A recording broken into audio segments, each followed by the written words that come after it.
Jesus salvation ministries వారి తరపున ప్రభు పేరట శుభములు వందనాలు తెలియజేస్తూ ఉంటున్నాం. వాక్య భాగంలోనికి వెళ్ళే ముందు చిన్న ప్రార్థన చేసుకొని వాక్య భాగంలోనికి వెళ్దాం. ప్రేమ కలిగిన తండ్రి, దయగల మా నాయన, స్తుతులు స్తోత్రాలు చెల్లిస్తున్నాం ప్రభువా. మరి తండ్రి, ఇంతవరకు మీరు ప్రేమించి దీవించి మరి తండ్రి మీరు ఇచ్చినటువంటి ఈ సమయాన్ని బట్టి మీకు స్తుతులు స్తోత్రములు చెల్లిస్తూ ఉంటున్నాం. మరి నాయన, వింటున్నటువంటి నీ మాటలను విని విడిచిపెట్టే వారిగా కాకుండా వారి యొక్క హృదయంలో భద్రపరుచుకొని మరి తండ్రి వాక్యానుసారంగా జీవించే కృప వారికి అనుగ్రహించమని ప్రార్థిస్తూ ఉంటున్నాం. బోధించుతున్నటువంటి నాకు సమయోచితమైనటువంటి జ్ఞానాన్ని అనుగ్రహించమని క్రీస్తు నామమున అడిగి వేడుకొనుచున్నాం తండ్రి, ఆమేన్. ప్రియమైన దేవుని సంగమా, అంశం ఏమిటి అంటే పాపములో పడకుండా జాగ్రత్త. పాపములో పడకుండా జాగ్రత్త. నిజంగా మనం ఈ మాట విన్నప్పుడు మనలో మన మనస్సుకు ఏమి రావాలి అంటే లోక సంబంధమైన వాటి మీద మన మనస్సు ఉంచి దేవుని కార్యాలు చేయకుండా మన ఇష్టానుసారమైనటువంటి స్థితిలో తిరుగుతున్నామా అంటే దేవునికి లోబడకుండా భయము లేకుండా లోక సంబంధులతో కలిసి మనము కూడా ఏకీభవించి వారితో సహా మనము కూడా తిరుగుతున్నామా అంటే దేవునికి లోబడాలి అని ఎవరు అనుకోవట్లేదా అంటే ఈనాడు ఉన్నటువంటి సమాజంలో అయితే చాలా తక్కువ. నిజంగా మనము కొన్ని సందర్భాలలో చూసినట్లయితే దేవుడు ఉన్నాడు అని నమ్మేవారు మనం పాపం చేసినప్పుడు మనకు శిక్ష కూడా ఉంది అని ఎందుకు ఆలోచించరు చెప్పండి. ఇప్పుడు ఏదైనా ఒక తప్పు చేసేటప్పుడు మరి దేవుడు చూస్తుంటాడని అంటుంటారు కొంతమంది, కానీ చేయకుండా ఉండడం లేదు. వాళ్ళు దేవుడు చూస్తున్నాడు అని భయపడుతున్నాడు మనిషి, కానీ పాపము చేయకుండా ఉండలేకుండా ఉన్నాడు. విలాప వాక్యములలో ఒక చక్కటి మాట ఉంది. విలాప వాక్యములు 5వ అధ్యాయం 16వ వచనంలో ఒక చక్కటి మాట ఉంది. మా తల మీద నుండి కిరీటము పడిపోయెను, మేము పాపము చేసి ఉన్నాము, మాకు శ్రమ. మాకిచ్చినటువంటి అధికారం పడిపోయింది, మాకిచ్చినటువంటి ఆస్తి పోయింది. ఒక మాటలో అనుకోవాలి అంటే మాకిచ్చింది సర్వము కూడా పోయింది. ఎందుకు అంటే మేము ఏం చేసామంట, పాపము చేసి ఉన్నాము కాబట్టి మాకు శ్రమ. మేము పాపము చేసి ఉన్నాం కాబట్టి మాకేముంది, శ్రమ. మా అధికారం పోయింది, మా పదవి పోయింది, మాకున్నదంతా పోయింది. ఎందుకంటే మేము పాపము చేశాము కాబట్టి. మరి నీవెందుకు ఆలోచించకుండా ఉన్నావు? నువ్వు లోక సంబంధిగా ఉన్నప్పుడు, లోకం గురించి నువ్వు ఆలోచించినప్పుడు నీకు ఇచ్చినది మొత్తం దేవుడు తీసేస్తాడు నీ దగ్గర నుండి. నీవు ఏదైతే చూసుకొని విర్రవీగుతున్నావో వాటన్నిటినీ నిర్మూలన చేసేస్తాడు దేవుడు. వాటన్నిటినీ తీసేస్తాడు దేవుడు. దేవుడిచ్చిన ప్రతీది కూడా ఆస్వాదిస్తున్నావు కదా. గాలి ఆస్వాదిస్తున్నావా? ప్రతి వృక్ష ఫలాలు తింటున్నావా? ప్రతి వృక్ష ఫలాలు తింటున్నావు. నీటిని వాడుతున్నావు, నిప్పును వాడుతున్నావు. ఈ భూమి మీద ఉన్న ప్రతీదీ కూడా నువ్వు ఆస్వాదిస్తున్నావే. ఆయనకు లోబడాలని తెలీదా? ఆయనకు భయపడాలని తెలీదా? నేను పాపములో పడకుండా జాగ్రత్తగా ఉండాలని తెలీదా? నువ్వు ఎందుకు అంత అజ్ఞానంగా ఉన్నావంటే పాపము గురించి నాకెందుకు, అయినా నాదేముంది, నేనేం పాపము చెయ్యడంలే, నేనే పాపము చెయ్యటం లేదు. అందుకే ఈనాడు మనిషి అనుకుంటున్నాడు నేను చేస్తున్నదే రైట్, నేను చేసేదే కరెక్ట్. ఇవన్నీ ఆలోచించేటప్పుడైనా నీకేం రావాలి? దేవుడు చెప్పిన మాట నేను వినలేదు, అందుకే నాకు శాపం వస్తుంది, నాకు శ్రమ వస్తుంది, నాకు ఇబ్బంది వస్తుంది. దేవునికి లోపడాలని తెలీదా? నీ పిల్లలను క్రమశిక్షణలో పెంచాలని తెలీదా? నువ్వు క్రమశిక్షణగా బ్రతకాలని తెలీదా? నీ ఇష్టానుసారంగా ప్రవర్తిస్తున్నావని తెలియదా? భూమి మీద నువ్వు ఎలా ఉండాలో వ్రాయించాడు కదా దేవుడు. నైనా ఇప్పుడు ఒక ట్రాన్స్ఫారం ఉంది. ట్రాన్స్ఫారం మీద ఒక పుర్రె గుర్తు వేసి దాని మీద ఇంటూ గుర్తు వేసి ఉంటారు. వేసి అక్కడ ఏం రాసి ఉంటారు? డేంజర్ అని రాసి ఉంటారు. అక్కడికి వెళితే ఏమవుతుంది? ప్రమాదం. అక్కడికి వెళితే ఏమవుతుంది? ప్రమాదం. అక్కడికి వెళ్తున్నావా నువ్వు? చూడగానే పక్కకు వచ్చేస్తావు. అయ్యో ఇక్కడ ఏదో ప్రమాదం ఉంది, ప్రమాద హెచ్చరిక, ప్రమాద హెచ్చరిక. మరి దేవుడు బైబిల్ అంతా కూడా పలు రకాలుగా ఎన్నో అనేక చోట్ల అనేక మారులు హెచ్చరించాడు దేవుడు బైబిల్ గ్రంథంలో. పాపములో పడిపోవద్దు, పాపములో పడిపోవద్దు, జాగ్రత్త జాగ్రత్త. తిమోతికి ఏం చెప్పాడు? నాయనా నీ యవ్వనేచ్ఛల నుండి నువ్వేం చేయాలి? పారిపో. నాయనా తిమోతి, నువ్వు ఉండే పరిస్థితిని బట్టి నువ్వేం చేయాలి?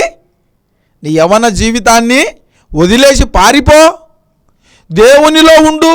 శరీరం కోరుకున్నవన్నీ కూడా ఇవ్వద్దు, ఇవ్వద్దు.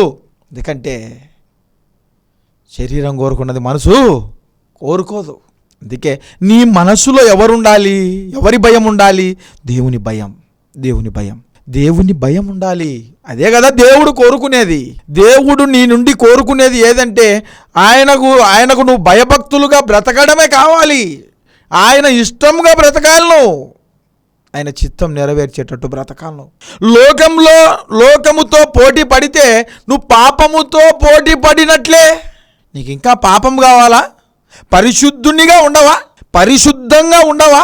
లోక సంబంధమైన వాటిని అన్నిటినీ వదిలిపెట్టి పరలోక సంబంధునిగా జీవించు. క్రీస్తుకు దేవునికి కుమారునిగా బ్రతుకు. లోక సంబంధిగా బ్రతకవు, దేవుని కుమారునిగా, దేవునికి ఇష్టముగా బ్రతుకు. తండ్రి నుండి దూరం అయిపోయాడు తప్పిపోయిన కుమారుడు. మనకు ఎన్నో ఉపమాన రీతులలో చెప్పాడు యేసుక్రీస్తు ప్రభు. కానీ నా ఆస్తి నాకంతా ఇవ్వు అని వెళ్ళిపోయినప్పుడు తండ్రి బాధపడలే, ఆస్తి మొత్తం ఇచ్చేశాడు. నా వాట నాకు ఇవ్వు అనగానే తర్వాత అంతా పోగొట్టుకొని పందులు తినే పొట్టు తిని బ్రతికిన తర్వాత నా తండ్రి నన్ను చేర్చుకోడా? నేనెంత పాపంలో బ్రతికినా ఇక నుంచి నేను తండ్రిని విడిచిపోనని నా తండ్రితో ఒకసారి ఒప్పుకుంటే నన్ను విడిచిపెట్టాడా? నన్ను హక్కున చేర్చుకోడా?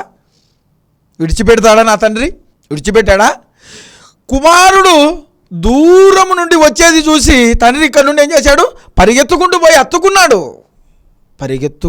ఎత్తుకున్నాడు. నాయనా ఇక నుండి నువ్వు అలాంటి జీవితము జీవించొద్దు. నువ్వు నా దగ్గరుండు, భయభక్తులుగా ఉండు, నా దగ్గరుండు, భయభక్తులుగా ఉండు, దేవునికి లోబడి బ్రతుకు. తండ్రి కూడా, పరలోకంలో ఉన్న తండ్రి కూడా మనల్ని అదే కోరుకుంటున్నాడు. నా కోసం నా పిల్లలు ఆలోచించాలి, నా కోసం నా పిల్లలు ఆలోచించాలి, నా గురించి ఆలోచించాలి. తండ్రికి కుమారులు ఏదైతే తండ్రి కోరుకుంటున్నాడో ఆ పని చేశారనుకో, కుమారుల మీద ఎనలేని ప్రేమ చూపించడా? ఎనలేని ప్రేమ. నువ్వెందుకు పాపంలో పడిపోతున్నావు? ఇంకో మాట అన్నాడు, అపవాది ఉరిలో పడిపోవద్దు అని. ఓ చక్కటి మాట. తిమోతికి రాసిన మొదటి పత్రిక 3వ అధ్యాయం 7వ వచనం. మరియు అతడు నిందెల పాలై అపవాది ఉరిలో పడిపోకుండునట్లు సంఘమునకు వెలుపటి వారి చేత మంచి సాక్ష్యము పొందినవాడై ఉండవలెను. అపవాది యొక్క ఉరిలో పడకుండా నువ్వేం చేయాలా? జాగ్రత్త పడాలా. లోక సంబంధిగా ఉన్నావు అనుకో, సంఘంలో నీకు మంచి పేరు రాదు, సంఘంలో మంచి పేరు రాదు, నీ కుటుంబంలో మంచి పేరు రాదు, నీ ఊర్లో మంచి పేరు రాదు, నువ్వు ఉండే ఏరియాలో మంచి పేరు రాదు, నువ్వు తిరిగే నీ ఫ్రెండ్స్కు మంచి పేరు రాదు, నువ్వు చేసే క్రియల లాంటివి. అందుకే అపవాది యొక్క ఉరిలో పడాకు. సంఘంలో నువ్వు ఎలా ఉండాలో సంఘాన్ని నడిపించే నీకు తెలీదా? అనేక మంది పడిపోతున్నారు, అనేక మంది చెడిపోతున్నారు. సంఘాలు బాగుపడాలి అంటే నువ్వేం చేయాలి? అపవాది యొక్క ఉరిలో పడకుండా నువ్వు జాగ్రత్త. సంఘంలో నీకు మంచి పేరు కావాలంటే అపవాది ఉరిలో పడద్దును. మంచి పేరు ఎలా వస్తుంది నీకు? నీ కుటుంబంలో మంచి పేరు ఉంటుందా? నీ గౌరవం ఇస్తారా? ఎవరిస్తారు గౌరవం? మేము నువ్వు సంఘములో మంచిగా లేకపోతే నిన్ను ఎవరు కూడా దగ్గరికి తీసుకోరు. అపవాది యొక్క కుతంత్రాలను నువ్వు ఎప్పుడైతే కనుగొంటావో అప్పుడు నువ్వు ధన్యునిగా ఉంటావు, గొప్పగా ఉంటావు. నీ బ్రతుకు గొప్పగా ఉంటుంది. అందుకే అపవాది యొక్క ఉరిలో పడకుండా జాగ్రత్త. అపవాది యొక్క ఉరిలో పడకుండా జాగ్రత్త. అందుకే అపవాది యొక్క ఉరిలో పడితే ఏమవుతుంది?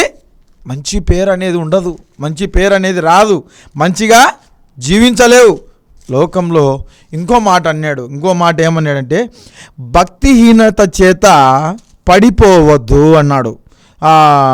సామెతల గ్రంథం 11వ అధ్యాయం 5వ వచనం, యథార్థవంతుల నీతి వారి మార్గమును సరళము చేయును, భక్తిహీనుడు తన భక్తిహీనత చేతనే పడిపోతాడు.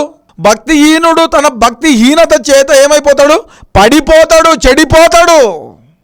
పనికి రాని వాణిగా పక్కన పెట్టేస్తారు అంతే. ఇప్పుడు వృద్ధులను ఏదైనా పెద్ద పెద్ద పనులు చేయమంటారా? పక్కన పెట్టేస్తారా? నీకు కూడా భక్తిహీనత ఉండిందనుకో, సేమ్ సిచ్యువేషన్. నీకు ఎంత శక్తి ఉన్నా, ఎంత బలం ఉన్నా, నీలో భక్తి అనేది లేకపోతే నీకెవరు విలువ ఇవ్వరు, వాల్యూ ఇవ్వరు, గౌరవం ఇవ్వరు. భక్తిహీనత చేత, నీ భక్తిహీనత చేత నువ్వు చెడిపోవద్దును.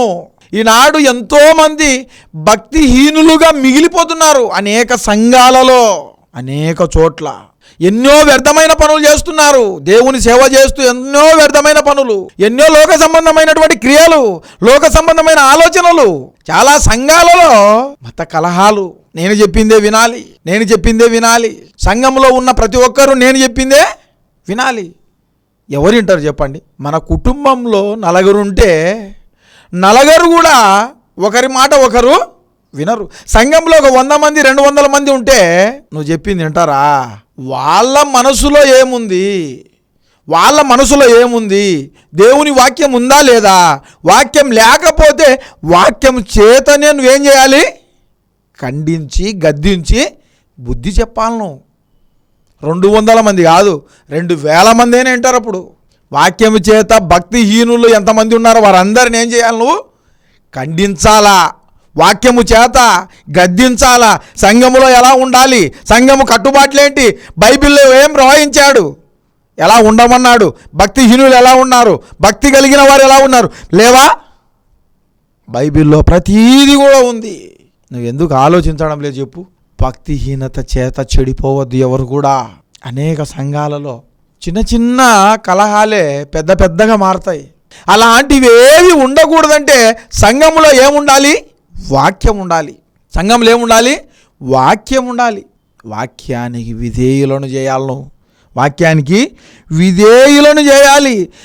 నువ్వు గర్వంగా ప్రవర్తించావనుకో చెడిపోతావు. ఇంకో మాట అన్నాడు, గర్వంగా ఉంటే 16వ అధ్యాయంలో చక్కటి మాట. సామెతల గ్రంథం 16వ అధ్యాయం 18వ వచనం, నాశనమునకు ముందు గర్వము నడుచును, పడిపోవుటకు ముందు అహంకారమైన మనస్సు నడుచును. పడిపోయేదాని ముందు అహంకారమైన మనస్సు, నాశనానికి ముందు గర్వం. సంఘంలో సంఘస్థులు చెప్పేది ఏమింటావులే, సంఘ పెద్దలు ఏం చెప్తావు, వాళ్ళ మాట ఏమింటావులే. పోనీ సంఘస్థులంతా పాస్టర్ చెప్పేది మనమేమింటావు, సేవకులు చెప్పేది మనమేమింటావు. ఇదంతా ఏంటంటే గర్వం. నాశనానికి ముందు గర్వమే నడుస్తుంది. సంఘస్థులతో చర్చించు, లేకపోతే సంఘస్థులు ఏం చెబుతున్నారో విను, వాళ్ళ నుండి మంచి మాటలు తీసుకో. లేదా వాళ్ళు బాగా చెప్పలేదా, మీరు చెప్పేది పని ఇలా ఉంది, లేకపోతే ఇలా ఉంటుంది అని వివరించి చెప్పండి. మీరు చెడిపోతున్నారు, మీరు చెప్పే మాటలు ఆ పనులు అవి చేస్తే మనం చెడిపోతాం, మన క్రియలు మంచివి కాదు, ఆ పని చేస్తే బాగుండదు, సంఘానికి మంచి పేరు రాదు అని చెప్పండి. అప్పుడు వారు కూడా వింటారు. ఎందుకు వినరు? మనం చెప్పే విధానంలో ఉంటుంది.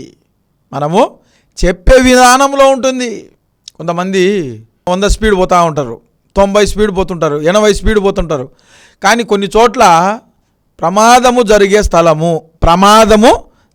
స్థలము అని రాసింటారు. ప్రమాదము జరుగు స్థలము అంటే అక్కడ స్పీడ్గా వెళ్తే ఏమవుతుంది? ప్రమాదం జరుగుతుంది. అంటే రాసినోడు వెరివాడు కదా. అయినా కూడా నువ్వు వినుకోకుండా అంతే స్పీడ్ వెళ్ళావు అనుకో, ఏదైనా ప్రమాదం జరగచ్చు. ప్రమాదం జరగచ్చు. అందుకే నువ్వు ప్రమాదం నుండి తప్పించుకునేటట్టు ఉండాలి. నువ్వు గర్వంగా వెళ్ళావనుకో పడిపోతావు. నువ్వు గర్వంగా వెళ్తే, జాగ్రత్త లేకపోతే. ఎదుటి వ్యక్తి నీకు జాగ్రత్త చెప్పినప్పుడు నువ్వేం చేయాలి? ఆలోచించాలి. నువ్వు ఆలోచించలేదనుకో పడిపోతావు, చెడిపోతావు. నాశనమునకు ముందేం నడుస్తుంది? గర్వం. పడిపోయేదానికి ముందుగా ఏం నడుస్తుంది?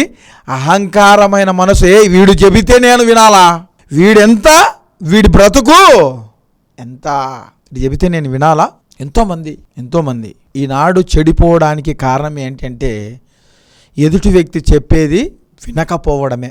ఎదుటి వ్యక్తి చెప్పేది వింటే అది అందులో ఉన్నటువంటి విషయం ఏంటి అనేది అర్థమవుతుంది.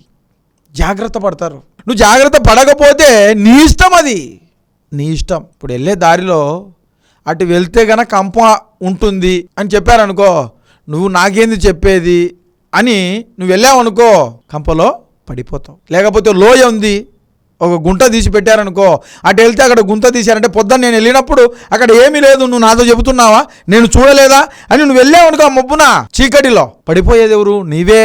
జాగ్రత్త చెప్పినప్పుడైనా నువ్వు జాగ్రత్త పడాలను. అది దేని నుండి నువ్వు తీసి చెప్పాలా? వాక్యం నుండే తీసి చెప్పాలా. నైనా నువ్వు జాగ్రత్త పడకపోతే నీ పరిస్థితి ఇలా ఉంటుంది, నీ బ్రతుకు ఇలా ఉంటుంది, నీ ఆలోచన ఇలా ఉంటుంది, నీ కట్టుబాట్లు ఇలా ఉన్నాయి, నీ నడవడికలు ఇలా ఉన్నాయి, నీ పద్ధతి ఇలా ఉంది.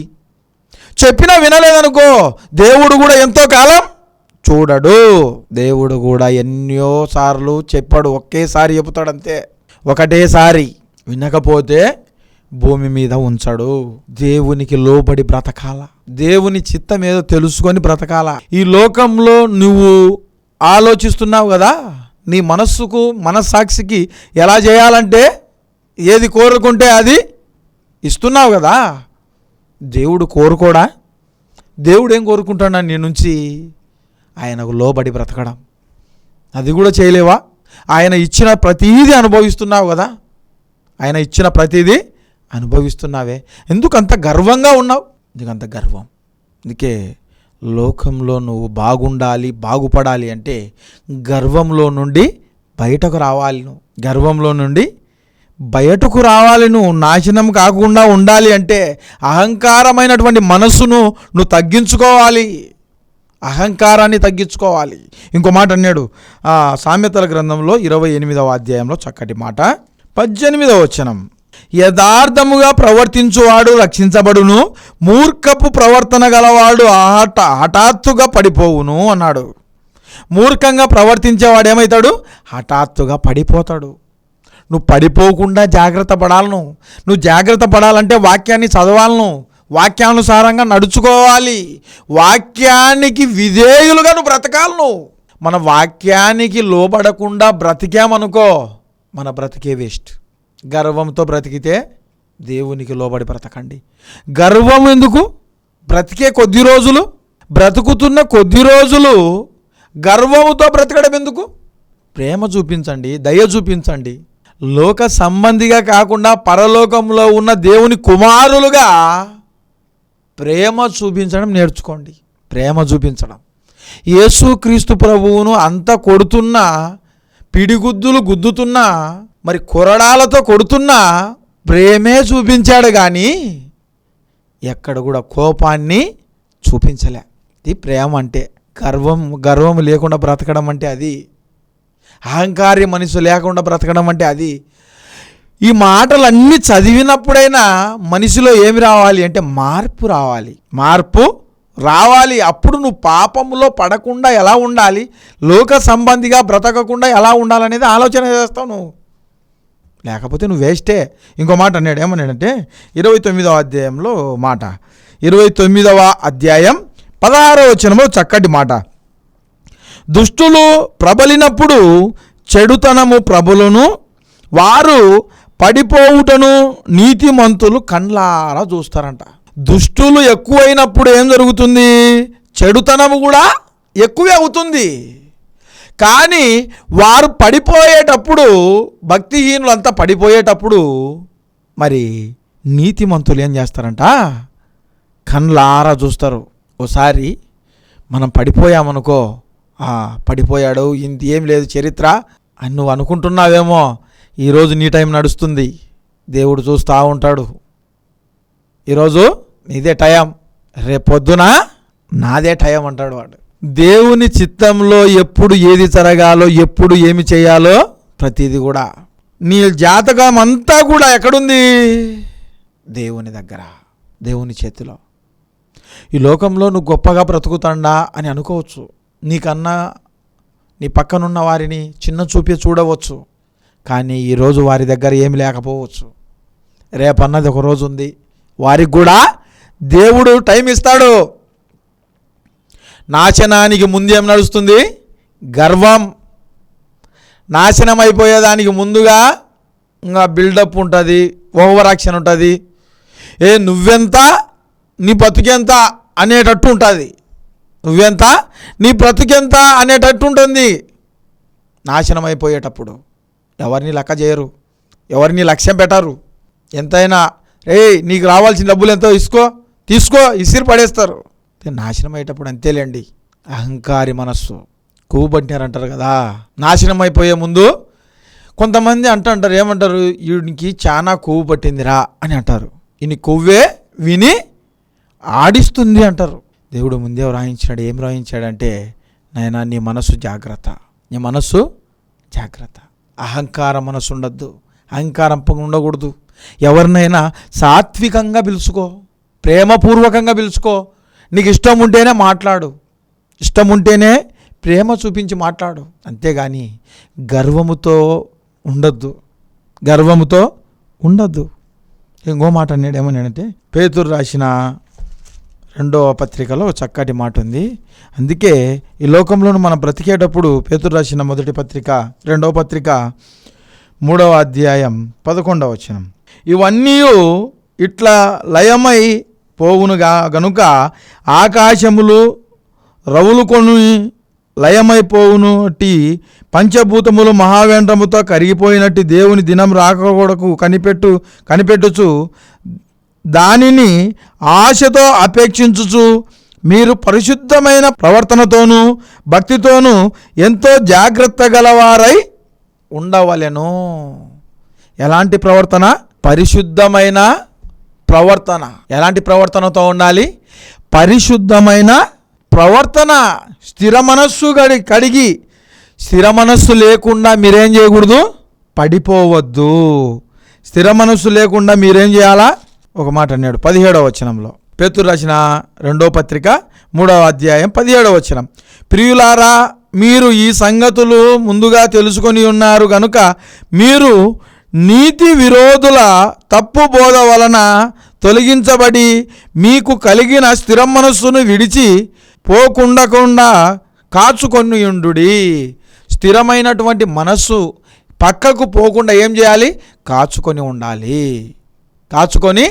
ఉండాలి. స్థిర మనస్సు కలిగి మీరేం చేయాలి? కాచుకొని ఉండాలి. నువ్వు స్థిర మనస్సు కలిగి కాచుకొని ఉండాలా? మన మనస్సును పక్కకు పోకుండా జాగ్రత్తగా ఉండాలి.